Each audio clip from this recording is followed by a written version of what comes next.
stories out there of strength, resilience, and courage, and we're on a mission to bring all of them to you. Welcome to Empowered Voices Amplified.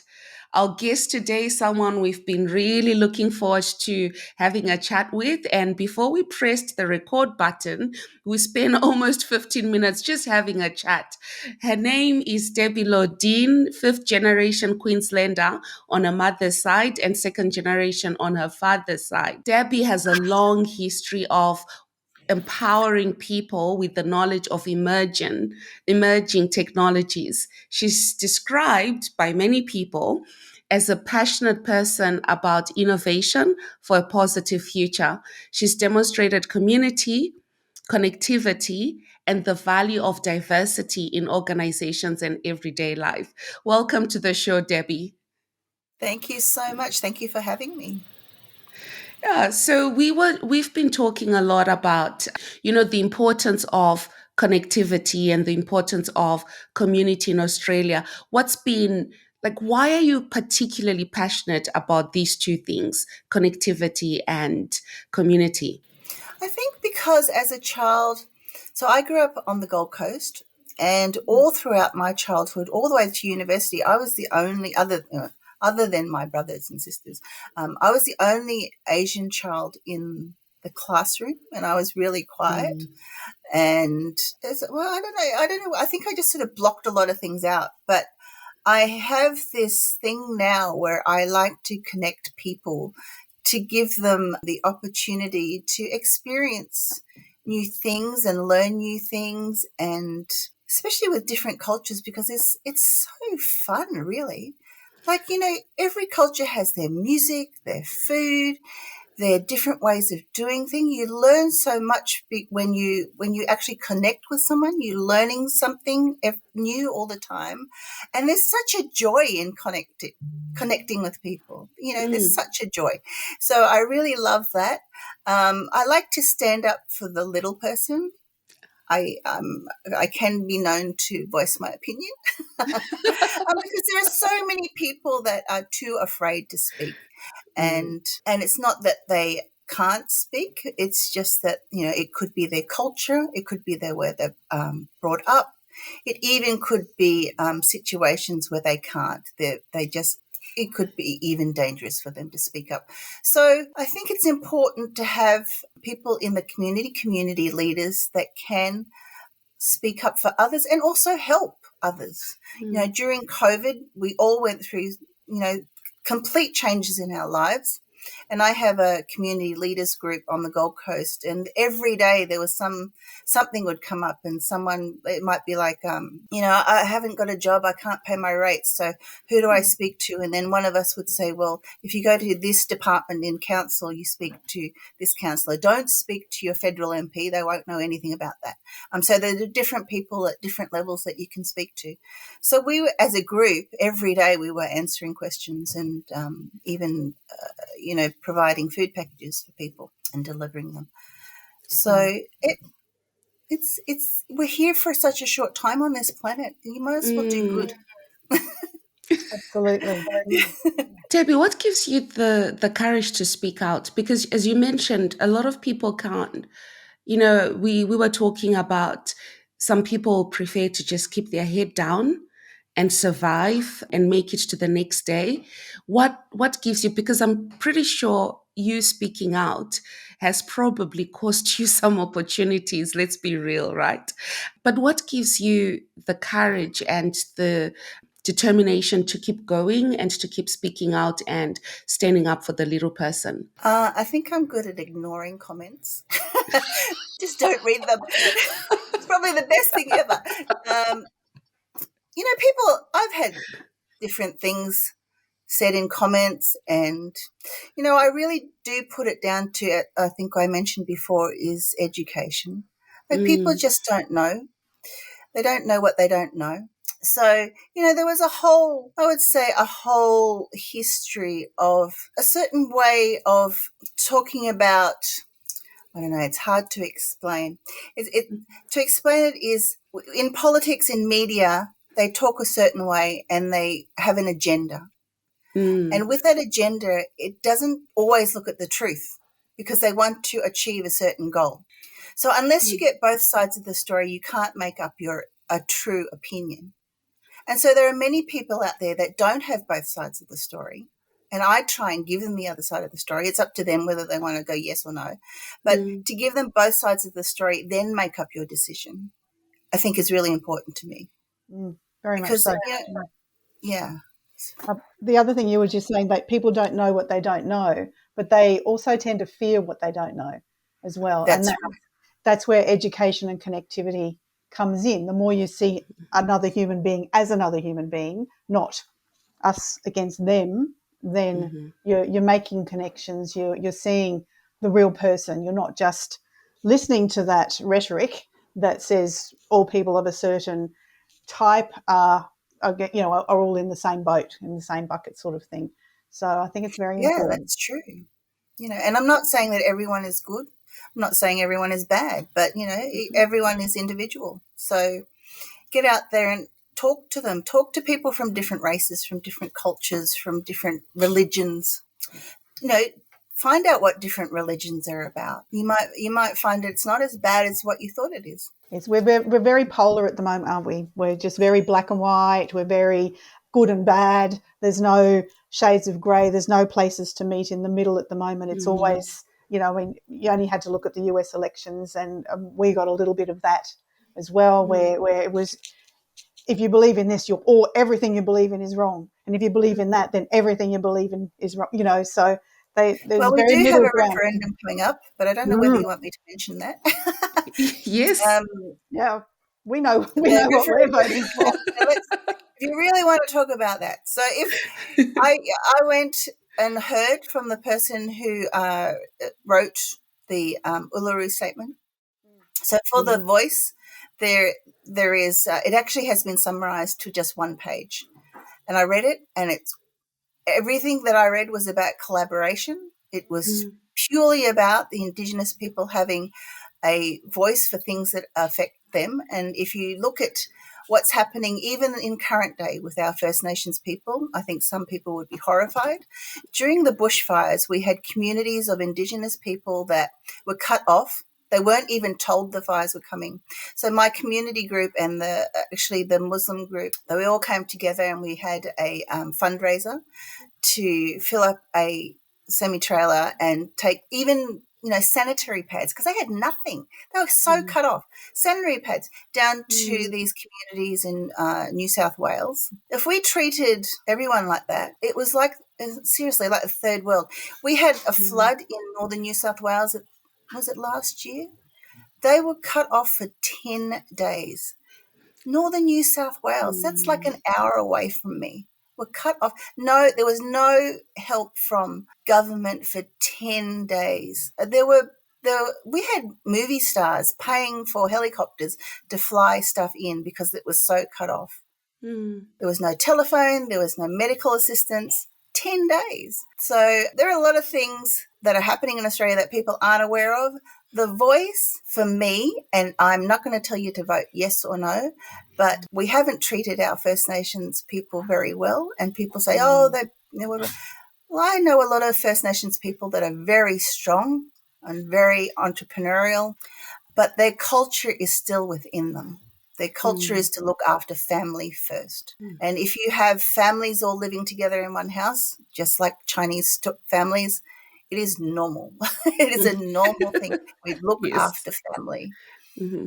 And it's so funny. I went to something recently, and we were at a panel, and one of the masters of ceremony said to one of the panelists who happened to be Indigenous, how are you living with your mother, and how is that? And he's going, well, it's just our culture. It's nothing. It's very You normal. shouldn't be teased about that. Why would you be Mm. teased about that? That's our culture, and we look after our elderly. So it's just understanding those sorts of things.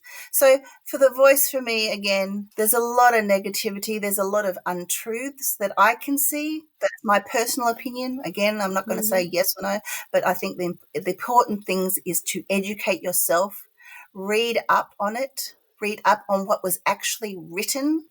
Don't read Mm-hmm. all the newspapers. Read what was actually written in that Uluru Statement. And as far as I can see, on my opinion, it's Mm-hmm. about collaboration and working with the community and Mm. having a voice on issues that affect them. Yeah, I felt that when I read the statement as well. It's a beautiful piece of, it's poetry really. It's a beautiful piece of writing, and it is, you can tell it's from the heart.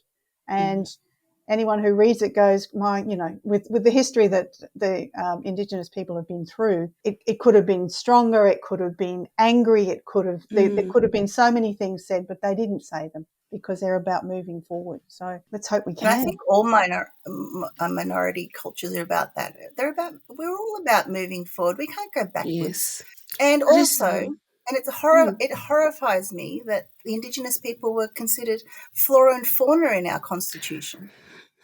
Horrifies me. yeah. We were talking about that this weekend with Sandra and a few friends about how educating ourselves and knowing exactly, not listening to everything that we hear, other people saying or what we read in the media, but actually deliberately doing our own research and finding out our own information. And Debbie, I commend you for not telling people how to vote. We forcefully told a few people how to vote over the weekend Well, I'm because there's voting no yes. other way. I'm voting yes, but it is really, it's your choice. I'm voting yes, but Mm, that's my choice.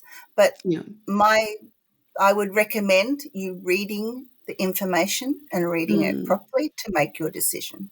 Don't mm. listen to all that media rubbish. And speaking of media, so one thing that we are very passionate about and why we have this podcast and the magazine that we are producing is we want to be able to tell different stories in different different stories, different types of format of those stories. And we keep mentioning, oh, this in the media. How do you feel the media landscape in Australia represents the diversity that is in Australia at the moment? It's not a lot. It's not, there's not. I think no. Again, it's about understanding. It's about, Mm, for example, if you called me, you wouldn't know that I was Asian. My accent is. mm-hmm, It's probably it's not really Oka because I had an English nanny, mm, but you probably couldn't pick that I was of Chinese heritage. yeah. So again, it's about understanding that a lot of nations have been here in Australia for a very long time. A lot of different cultures helped build this nation. The Muslims, the Afghans, helped build the trade routes in Australia with the camel trains. We had, the Japanese were here. They were diving for pearls. We had many Pacific Islanders here. They were working in the cane fields. We have Mm, Indians here, Italians. All been here for a very long time. So it's not mm, like we've just arrived and here we are. mm, We've all been here for a very long time. And yes, there's lots of stuff happening overseas and whatever, but here in Australia, one of my best friends is Indigenous. I have friends that are mm, Japanese, that are Indian, that are every nationality you could possibly think of. Not that I was not that wasn't like that when I was a child. As a child, it was not mm, very multicultural at all. It's become more multicultural over the years. There's more mm, multiculturalism down in Melbourne and Sydney, and that's mm, probably we recognise that. The Queensland is a little bit different. There's not as many, or you don't see as many black people, but mm, they're here. You mm, just don't see them, And I'm going, well, I spoke to an Afghani the other day, and people are going, an Afghani, and I'm going, yeah, there's lots of Afghanis in Australia, but you just don't. It's not, something they recollect. mm, mm, So I think you just need to be open to seeing different cultures and getting to know them because it's I find it fascinating hearing mm, stories and generally a lot of it is about courage. A lot of it, especially and maybe not this generation, but the past mm, generation of many of these cultures, it's this. what parents, grandparents have given up to give their children a better life Mm. is not heard of these days really as much, you know.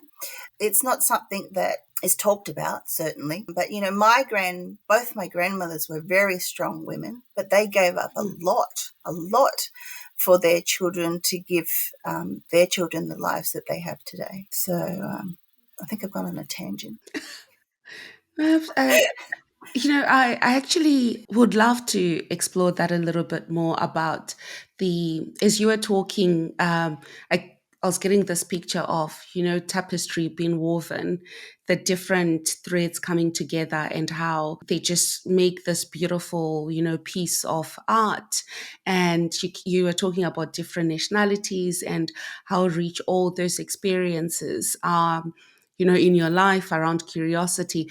Why do you think that, the media in particular, or some people are nervous or do not, how do you put it, maybe nervous, maybe a bit concerned about mixing with other races or mixing with other nationalities? Is there something that you can share to encourage people, how rich you found your experiences, and how, what we need to do to just become better? Let me put it that way, to become Right. better. Hmm. Um, Well, for me, it probably comes down to food. I love food, so I like trying new different kinds of food. So if it's a different nation or a different nationality, I generally food also there's stories behind food. There's always a story behind food that their grandmother has, or has, this recipe is passed down, or whatever. And even in the same country, there's different types of the same food but different recipes, so they're slightly different in different parts. Same as China, up north it's cold, so you have more spicy food. Down south it's hot, so you have more I wouldn't say bland food, but not as spicy. Cool. And in different regions of the same country. So I find that fascinating. And also, what grows in that part of the country. And if you want to find something delicious, just go try We got a different food. friends. Um, Very true. and for me, I've been part of the multicultural community on the Gold Coast for so long. I've made so many good friends, and I said, I'm curious, so I want to find out, what do people believe in. I sometimes I'm a little bit nervous because I don't want to offend anyone. So, going in, especially in religious places, I'm going, so, what do I wear? How do I take my shoes off? Do I leave my shoes on? I'm a little bit, conscious of that, because I just don't want to offend anyone. But it's so rich. The Greek Orthodox Church here has the most beautiful murals on the ceilings. The Muslim mosque it's not what I expected, because it's not as elaborate as over in wherever overseas in the Middle East, but it's this true sense of community. In the other week, I went to visit a friend in a Jewish temple, and again, and you'll find everywhere you go, the sense of community and acceptance. It really doesn't really matter. Again, the media tries to make up there's this fight between Japan and China or whatever. I'm going, some of my best friends are Japanese, and if they ever need anything, I'm there, the first one there. So it comes down to the individual person, and just get to know your workmates, get to know the people in your community, join a group, if you love singing, join a choir, and then in the choir, I'm sure there'll be plenty of people from different nationalities. Yeah, I just explore. It's kind of lonely being in your own little bubble, I think.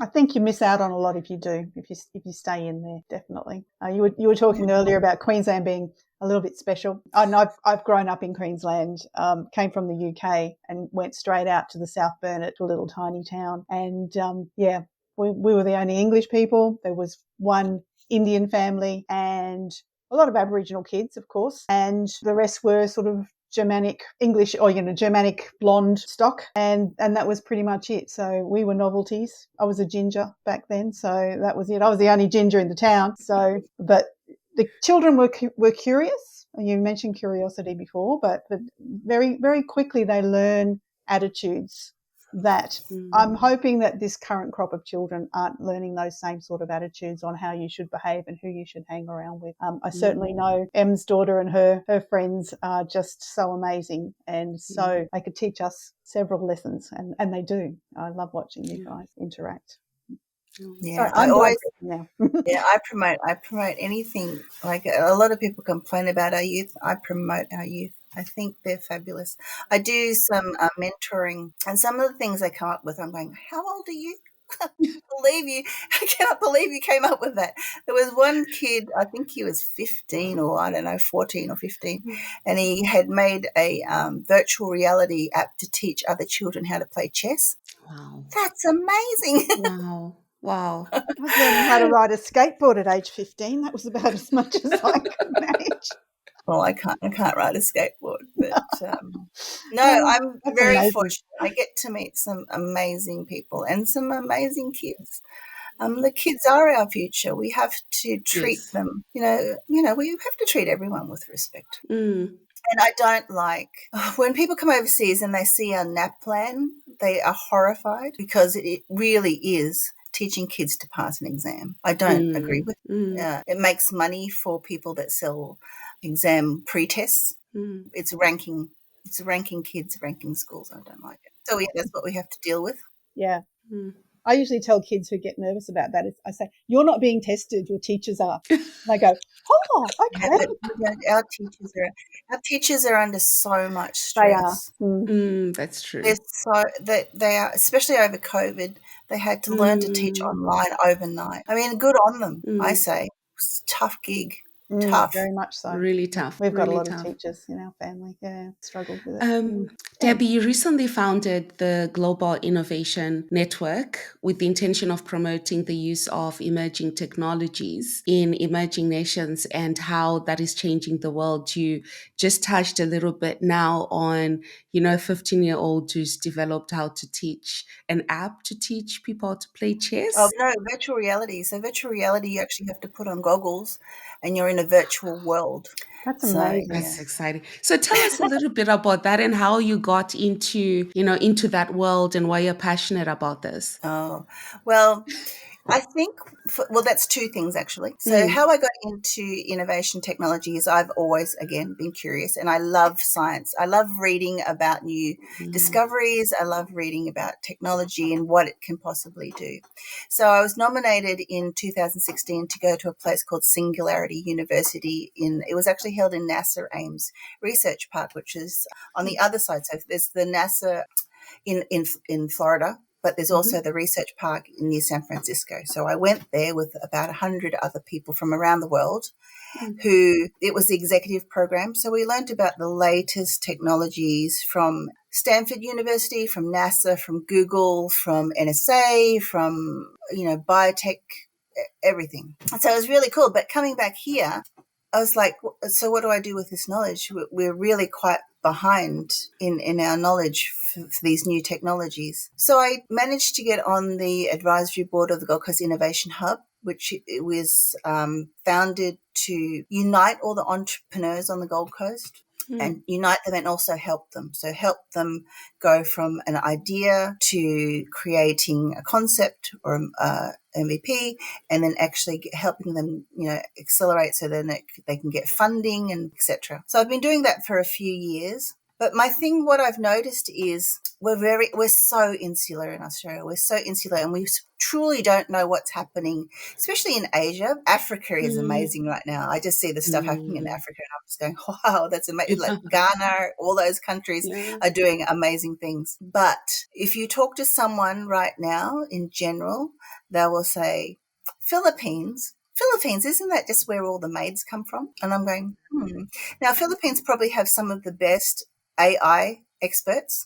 The government is putting a lot of money into manufacturing parts for electronic vehicles, EVs.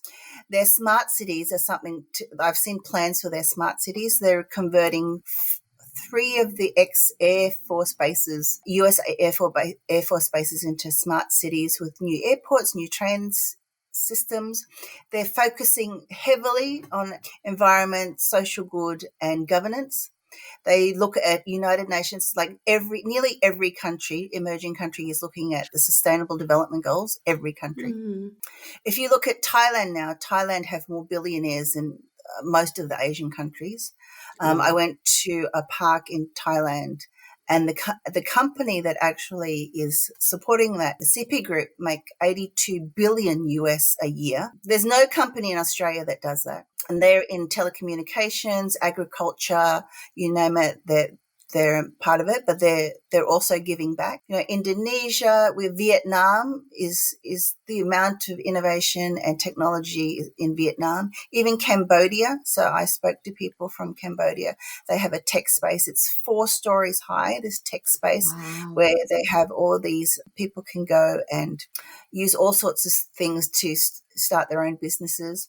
Like in Australia, we don't have a 4-story tech space. That's in Cambodia. So there are all these countries doing amazing things, but we don't really recognize it here. And we still see people from those countries as the maids or the kitchen staff or and if we actually collaborated on a lot of things, Australia is very short on technical people. Like we really haven't pushed science and technology through the system like other countries have. So we are very, very short on. Why?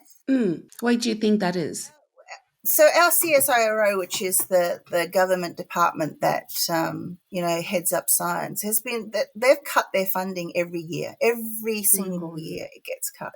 And we were the leaders in solar because like our country is like, how much sun do we get in solar technology? But they cut the funding, so they just couldn't continue. So of course the solar energy is Germany, China, everywhere is way ahead of us at the moment. Why? I think it might be political. They're putting money in other areas that, gets votes. I don't know. Science, unfortunately, science and technology are 2 words that even if you mention them, people will shut down and say they won't even entertain the idea of science and technology. And I'm going, well, it's part of your life. It's part of everything. It touches everything. So, we should be freely talking about it. And even though I was nominated to go to Singularity University by one of their ambassadors, I did have to write application form. And one of those, what I wrote about is that we need to be talking more freely about science and technology because there's a lot of old wives' tales that are really not doing us any good. Yeah. They cause, it does cause problems, and we need to stop fearing the unknown. We need to try and understand what's happening so that we can deal with it. Otherwise we'll be left behind. Simple as that. We'll be left behind. And I'm really proud of my mother. My mother's turning 80, and over COVID she continued her line dancing classes over Zoom. Wow. And I'm so impressed. I'm so impressed. And my mum's the first one on the group chat. We have a family group chat.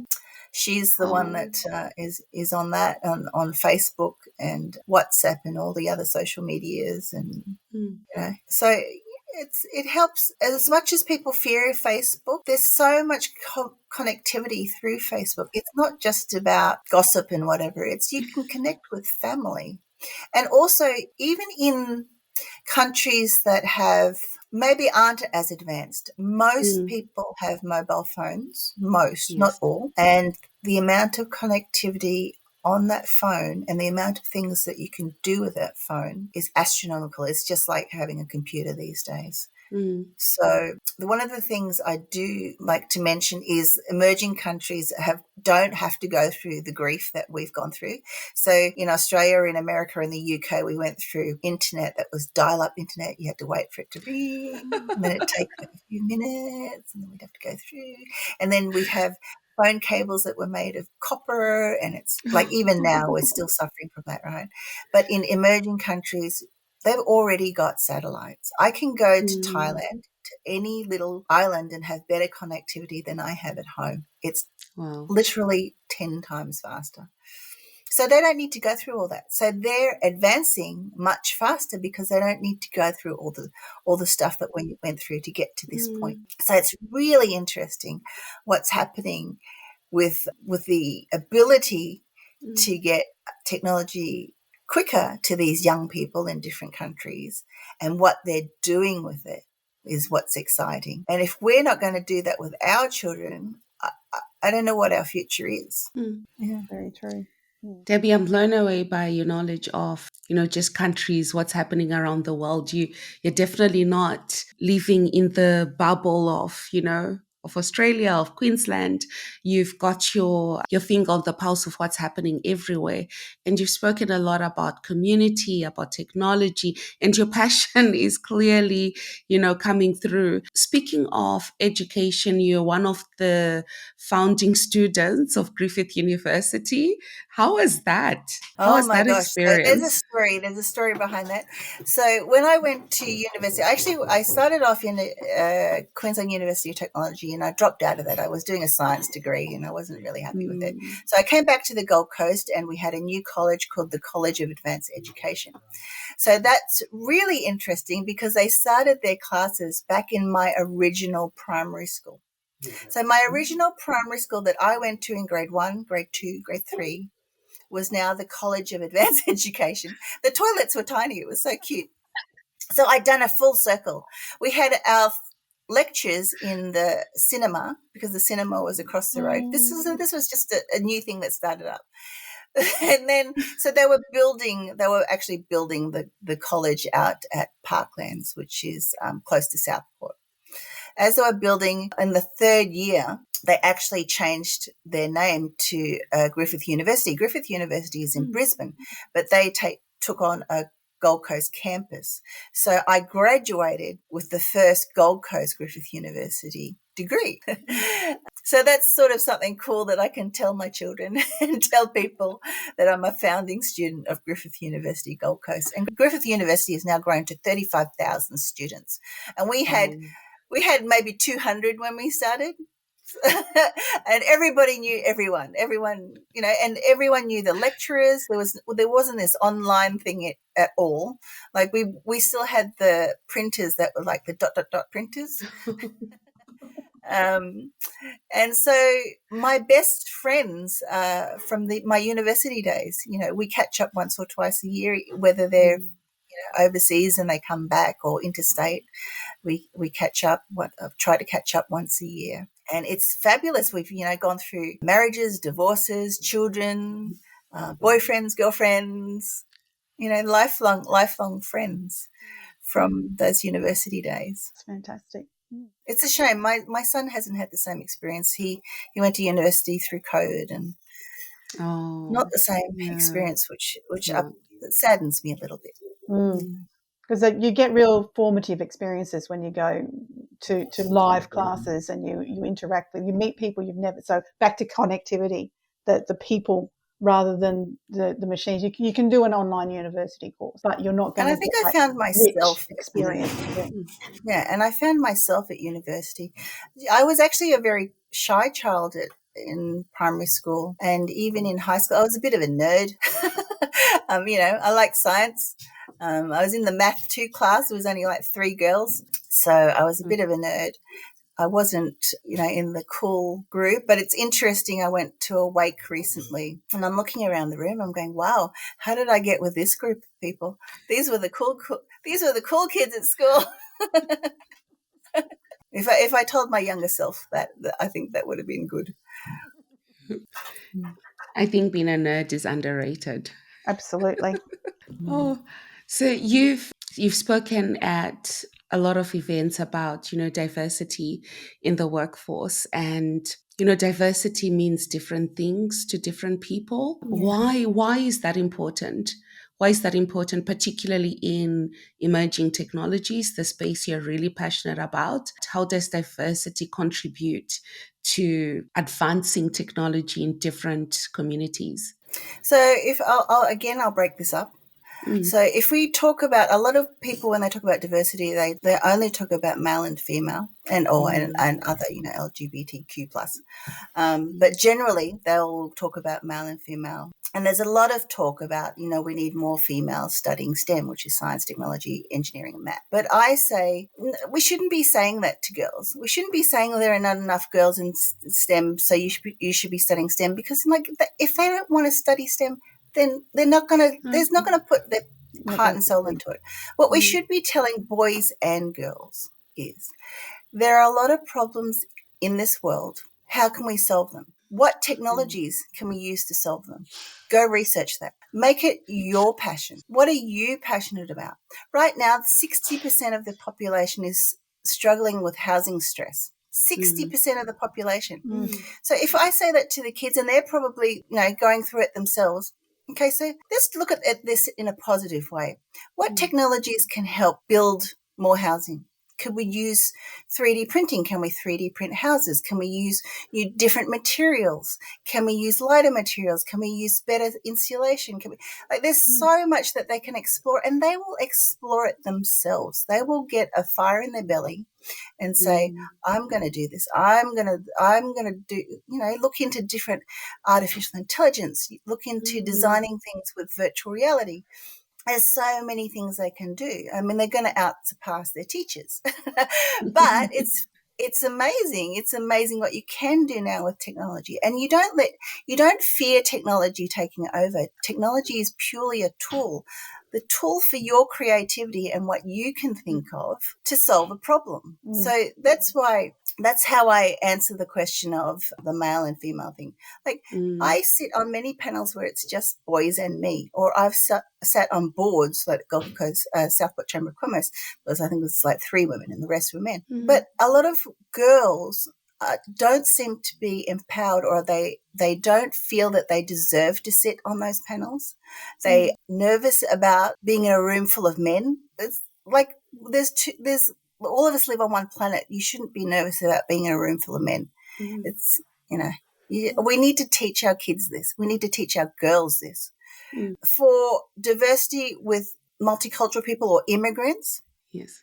what I say is, for every organisation in Australia, if you employ a person from a different background, those people have different ways of solving problems, especially from countries that are emerging, because they are so, they bootstrap everything. So they're going to have less money, less materials, but they are going to find a solution, because they have to.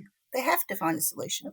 So number one, you're going to be able to come up with a solution for a problem, probably in a quicker amount of time. Number two, they come from another country. That's a whole new market. They know that market better than anyone. They have friends in Australia from that community. How can we sell our product, whatever it is, to that community? You've got someone there that's an expert. You're solving problems because you've got people here coming from overseas that have degrees in engineering and blah, blah, blah. They're working in 7-Eleven. What a waste. What a waste. And is it because their English isn't good enough? Well, teach them English, help them with it. Help them learn English, or I bet you their grammar is better than yours, because they've learnt grammar the right way. So there's many ways to think of diversity. Again, with your LGBTQ+, you just need to accept people for who they are. And it doesn't matter if you're male, female, trans, or whatever. If they're, not a nice person, they're not a nice person. But, if they're a nice person, it doesn't matter who they are. Get to know, get to know the people around you. Take a chance. If you have one bad, experience, it doesn't mean that everyone's like that. Yeah, I just think people need to open themselves and open their hearts and get to know different cultures and different communities and find out what they can learn from them. There's so much to learn. There really is so much to learn. And it's exciting, especially when I talk about technology. I'm passionate about it. When we're solving the most difficult things, not even the most difficult things, when we're solving how to extract, water from the air to give, basically give water to people that don't have enough, that can't get clean water, that's amazing. And we can do that at the moment. We can. And people say, deserts are so dry. But no, every desert in the morning has dew. So you collect that dew and you'll have a glass of water. So there's so many exciting things happening. And there's always, people say, well, they think about now but not the future. So if you think about electric vehicles and you say, but batteries are using minerals that are, rare or whatever. I'm going, well, there are people working on new types of batteries right now that will be, in 10 years, they will take over from the ones that we use now. So you have to think about what are the possibilities in the future. We have energy power plants run by coal right now. They're breaking down. They're old. So we need to think about how are we going to use renewable energy. Start thinking. We should have started thinking about it 20 years ago. But anyway, but we are. We especially in Queensland, we are building solar farms, wind farms, etc. There's a lot happening, but we really need to. Again, we need to educate people and train people because, again, we don't have enough people trained in those areas to run them. So we have to bring in people from overseas. We have to bring in immigrants. So don't cut off the immigration limit because that's crazy. Don't stop the global talent visa. I have no idea why we're stopping that. It makes no sense. We need those talented people. We're bleeding talented people. Look at visas. For example, I've got two friends that have just finished their PhDs. There is no visa. There is no visa to keep them in Australia right now. But if you did kindergarten teaching or chefing, you can apply for a skilled visa. But if you did a PhD in biometrics, there is no visa for that. That's insane. Because my friends are world-leading experts in this technology, and yet they are they're having a hard time trying to stay here. Oh. So it's And madness. it is. And they'll end up taking that somewhere else, that knowledge somewhere else. Yeah. It's complete madness. So, why we really need to look at things from a grassroots level, really from a grassroots. I take everything back to grassroots, whether it's the Olympic Games or technology or whatever it is. We have to bring everything back to grassroots because who are the people that are going to use it? Like we are, people at the bottom. Who's meeting your customers? People at grassroots. Company that has 200, 300, 1,000 people. Who are talking to the customers? What's working? What's not working? Who do we talk to? It's not the people up the top. They have no clue. It's the people at the bottom. They're the ones that know exactly but then they're too afraid to say anything, which is, again, that's not good either. They need to be able to have a voice. They need to be able to say, this is not working. We need to adapt. Even my young son who's working in a fashion house. Now he's got, they're very expensive products, but the things that sell, they're the Korean fashion and the Japanese fashion is really selling, right? If you go into Maya or David Jones, they don't have Korean fashion or Japanese fashion. Why is that? This is the stuff that's selling at grassroots. And they're not cheap. It's like $500 for a sweater. So why aren't these big organisations taking note of that? Why are we selling sweaters in Queensland? It's so hot. Makes no sense. Why do we in winter have less swimwear? We can sell swimwear all year round. That is true. In Queensland. So it's just talk to people at grassroots.